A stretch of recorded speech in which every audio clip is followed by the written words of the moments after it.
Hi, Nessie here. I love going into the Chatham Library. You never know what treasure of a book you're going to find in there. I read The Handmaid's Tale from start to finish. I really enjoyed that book. It was a great read and it's been adapted for television and I watched a bit of it too. That was good. I found this book called Fanny and Stella by Neil McKenna. The young men who shocked Victorian England, uproarious, a wonderful, gripping and moving story, says Tim Tiemann of The Times. The gripping story of the trial that shook Victorian England, a tale of cross-dressing, cross-examinations and the invention of camp. So even in Victorian times, men were dressing up as women. And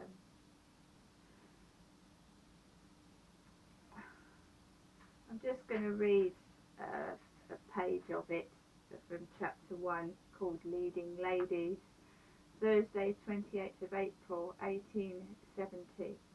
When they were seated in the stalls, with their low neck dresses and flowing shawls, they were admired by one and all, this pair of he-she ladies. The gents at them would take a peep, and say they are duchesses at least. Lor, what a fascinating pair, especially she with the curly hair, the funny he-she ladies. Heads turned as the two strikingly handsome women swept imperiously into the pale green and gilded foyer of the Strand Theatre and made their way to the private box. Booked under the name of Mrs. Fanny Graham were two young men, Mr. Hugh Mundell and Mr. Cecil Thomas. Were the names they had given to the box keeper were already waiting for them.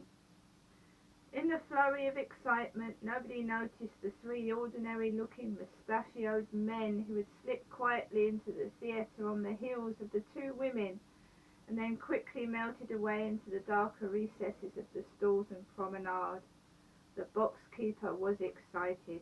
He thought that he recognized one of these two divinities as none other than the Duchess of Manchester, the great society beauty with whom the Prime Minister, Mr. Gladstone, just 5 days earlier at a state banquet, had praised as among the fairest of our land. And I just want to read you a limerick that has been written from this book. Also, the Prince of Wales has been mentioned in this book. Not the Prince of Wales at this moment in time, but the Prince of Wales that was in 1870. There was a young man of St. Paul's, possessed of the most useless of balls, till at last at the Strand he managed to stand and tossed himself off in the stalls.